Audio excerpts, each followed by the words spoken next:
Kita atau Dia bab 63. Acara lamaran. Sore hari, suasana di rumah Yayu terlihat ramai. Sanak saudara telah hadir untuk memeriahkan acara lamaran yang akan digelar nanti malam. Mbah Huti, Yayu menyalami wanita sepuh yang sangat disegani semua anggota keluarga. Seger waras, Dok? Nggih, Mbah. Bu, Nani menyalami ibunya yang terlihat masih sangat sehat, mengenakan sanggul khas Jawa Tengah dan kebaya tradisional serta kain jari menunjukkan jika wanita sepuh itu sangat mencintai adat istiadat dan luhurnya. Sampun dahar, Bu? Tanya Nani. Sudah, saut wanita sepuh itu. Lalu duduk di kursi yang ada di ruang tamu, menyesap teh tubruk yang ada di sampingnya. Sini yuk. Wanita sepuh itu memanggil cucunya untuk duduk di depannya.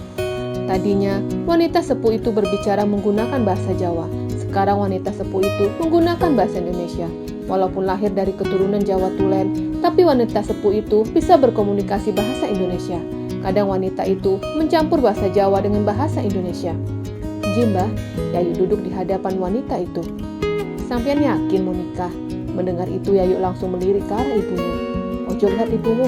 Wanita sepuh itu memperbaiki arah pandangan cucunya. Apa ibumu memaksamu menikah? Tebak mbahnya.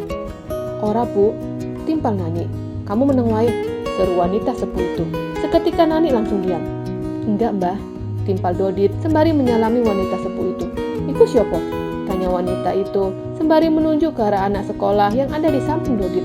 Semenjak menikah dengan Bunga, dia harus menjemput istrinya untuk memastikan jika Bunga tidak berhubungan dengan perempuan yang membawa kesesatan. Istriku, bisiknya. Opo? Sontak wanita sepuh itu terkejut, membuat semua yang ada di situ menoleh ke arahnya. Tenang, Mbah, bisik Dodit, lalu menceritakan kepada wanita itu jika dia dijodohkan, padahal itu bukan cerita sebenarnya. Tapi daripada pertanyaan dari Mbah Putri banyak, maka dia mengatakan apa yang terlintas di dalam pikirannya.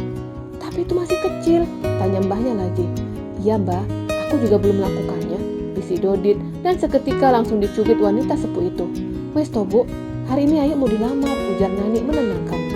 Sementara itu, Chef Robi terlihat bingung, keluarganya sampai sore belum juga datang. Bahkan pakaian yang dipesannya dari Adlan juga belum datang. Tidak ada yang bisa diajaknya berbicara. Bobby sedari tadi dihubunginya, tapi pria itu terlihat sangat sibuk dengan masalah rumah tangganya.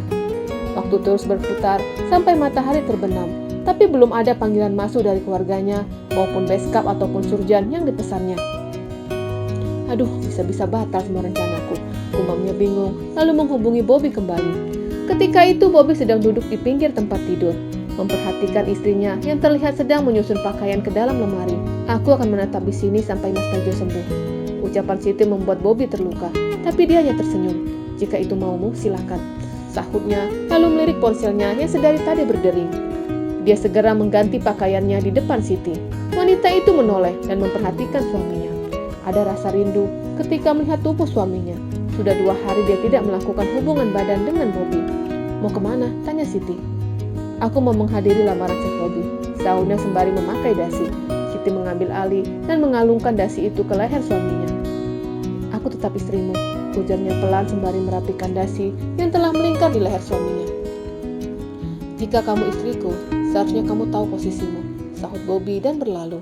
Seketika itu Siti terdiam. Dia hanya menatap pintu kamar yang telah tertutup rapat. Wah, Mas Bobby mau kemana? Tanya Bayu, sembari memperhatikan penampilan Bobby yang mengenakan setelan jas. Menghadiri acara lamaran Yayu, sahutnya. Mas Bobby ganteng, puji Nilam, dan seketika itu Bayu langsung menoleh ke arah istrinya, dan Bobby tersenyum. Siti mendengarkan percakapan itu dari dalam kamar. Bobby, mengenai nanti malam, sebaiknya Siti jangan diizinkan pergi ke rumah sakit, ujar Ibu Lulu mengingatkan. Iya, Bu, tapi aku tidak akan memaksa istriku untuk tetap di sini. Bagaimanapun, Pak Ijo sangat dicintainya. Ucapan Bobby yang pelan membuat keluarga itu sedih. Aku harus berangkat sekarang, ujarnya dan berlalu. Tinggallah Ibu Lulu dan anaknya serta menantunya. Wanita sepuh itu langsung membuka kamar anaknya. Jangan pergi ke rumah sakit, seru ibunya yang sudah dapat melihat jika Siti sedang berkemas. Bu, Mas Pak Ijo sakit.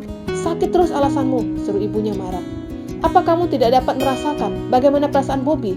Cukup, Bu, aku sudah dewasa. Aku tahu harus melakukan apa, serunya. Lalu keluar dari kamar dan menemui adiknya. Mbak, pinjam motormu. Bayu melirik ke arah ibunya. Wanita parubaya itu menggelengkan kepalanya. Kalau tidak boleh, ya sudah. Siti segera keluar dari rumah itu dan berjalan kaki menuju simpang. Di simpang dia akan menemukan ojek yang akan mengantarkannya. Bobby telah sampai di rumah Bu Tarno. "Loh, kenapa belum bersiap?" tanyanya yang kala itu melihat Chef Robi sedang berdiri di depan rumah. "Pakaianku belum datang." "Pakaian? Apa Chef Robi tidak membawa pakaian?" tanyanya sembari menutup pintu mobil. "Bawa, tapi kata Yayu, aku harus menggunakan beskap atau surjan." "Apa itu?" tanyanya bingung. Seketika sebuah mobil berhenti tepat di belakang mobil Bobby. "Adlan, Giwang?" ujar Bobby terkejut. Karena yang dia tahu Adlan tidak bisa hadir dengan alasan lamaran itu akan ditolak jika pasangan itu hadir. "Akhirnya kalian datang juga," ujar Chef Robi lalu menerima bingkisan dari Adlan. Dia segera membawa ke dalam rumah dan mengganti pakaiannya dengan surjan. "Kenapa kamu berpakaian seperti itu?" tanya Bobby bingung. Begitupun Giwang juga menggunakan kebaya dan tatanan sanggul yang menunjukkan kecantikannya. Tidak berapa lama, Chef Robi keluar dengan surjan yang hampir mirip dengan yang dikenakan Adlan. "Kenapa pakaian kalian seperti orang-orang keraton?" tanyanya bingung, karena hanya dia yang mengenakan setelan jas. "Ini adalah syarat dari Mbahnya Yayu," jelas Adlan. "Lalu aku bagaimana?" tanyanya bingung. "Tidak ada surjan lagi, yang ada kenjari, mau?" tanya Adlan sembari menunjuk kain yang lain. "Ogah, ayo cepat. Atau kita di sini saja sampai malam?" tanya Bobby. "Aku masih menunggu orang tuaku," saut Chef Robi sembari menghubungi orang tuanya. Tapi pada saat itu panggilan tidak terhubung. "Tidak bisa," gerutunya yang ingin keluarganya hadir lebih awal. Dan apa yang ditakutkannya terjadi. Orang tuanya terlambat untuk menghadiri acara yang sudah lama dinantikannya. "Bob, tadi kami mengantarkan Siti ke rumah sakit," ujar Adlan. Bobby langsung menoleh. "Siapa yang sakit?" tanya Giwang. "Apa Siti tidak bercerita?" tanyanya balik. Giwang menggelengkan kepalanya. Ketika hendak memasuki kampung itu, mereka melihat Siti sedang berjalan ke arah simpang. Dan seketika itu, Giwang memerintahkan suaminya untuk berhenti. Dia sempat berpikir jika Siti hendak pulang ke rumah ibunya. Ternyata sahabatnya minta diantarkan ke rumah sakit. "Siapa yang sakit? Apa Ibu Lulu?" tebak Giwang. "Pak Ijo," sahutnya pelan. Dan itu membuat Giwang dan Adlan saling menatap. Hanya mereka yang tahu kisah Bobby dan Siti. Sedangkan Chef Robi hanya mendengarkan dan tidak ingin menanyakan apapun karena dia sendiri masih harus melewati tahapan untuk melamar Yayu. "Sebaiknya kita berangkat sekarang. Bauti tidak suka terlambat," ujar Giwang yang mengerti watak mbahnya. Akhirnya mereka masuk ke mobil. Chef Robi satu mobil dengan Bobby dan Adlan di mobilnya sendiri bersama dengan istrinya. Hanya dalam beberapa menit mereka sampai. Terlihat banyak orang di rumah Yayu yang kebetulan duduk di bawah tenda. Orang-orang tersebut adalah tetangga dekat dan keluarga yang ikut memeriahkan acara itu. Dodi dan ibunya serta Pak D-nya berdiri di depan pintu. Dari jauh mereka dapat mengenali Giwang dan juga Adlan.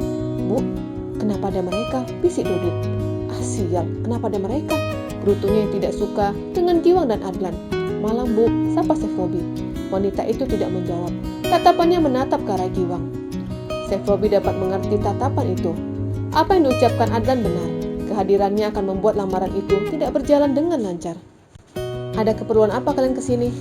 Pertanyaan Dodit membuat Chef Robi bingung, begitupun Bobby juga bingung. "Saya mau melamar Yayu," saut Chef Robi. "Jika hanya ini keluargamu, maka lebih baik batalkan," saut Nani sembari mencibir ke arah Giwang dan Adlan. Menurutnya, lebih baik membatalkan daripada harus menjabat tangan pasangan itu.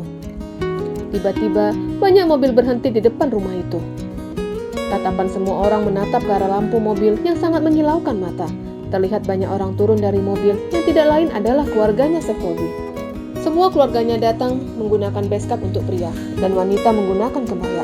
Semua terperangah melihat itu. Dapat terlihat jika keluarga mempelai pria kaya raya. "Selamat malam, Nani." Kamu?" Nani seketika langsung pingsan.